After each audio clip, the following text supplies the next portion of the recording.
জলপাইগুড়ি জেলার হেলাপাকড়ি পদবতী ইউনিয়ন রহিমউদ্দিন উচ্চ বিদ্যালয়ের ৭৫তম বর্ষপূর্তি উপলক্ষে ৫ দিনের পুনর্মিলন অনুষ্ঠানের সূচনা হল।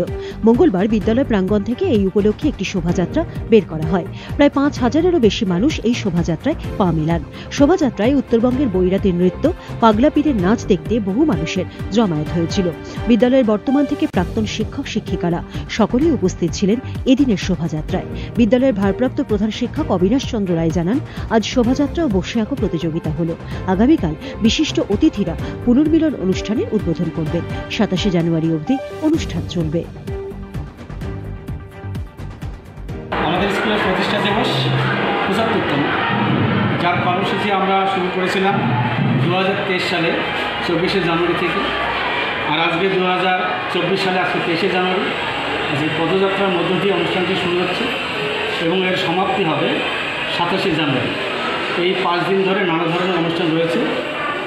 আর বিশেষ করে আমাদের আকর্ষণীয় যে বিষয়টা, আমরা পুনর্মিলন উৎসবটি রিইউনিয়ন প্রাক্তন ছাত্রছাত্রী এবং যে সমস্ত শিক্ষক শিক্ষিকারা এখান থেকে রিটায়ার্ড করেছেন তাদেরকে নিয়ে একটা পুনর্মিলন উৎসব হবে। আর এছাড়া থাকছে আমাদের উৎসবকে আরও বর্ণাঢ্য করবার জন্য কলকাতার বিখ্যাত গায়িকা লোপামুদ্রা মিত্র এবং সুমিতা দত্ত। হেলাপাকড়ি থেকে শতাব্দী সাহার রিপোর্ট, উত্তরবঙ্গ সংবাদ।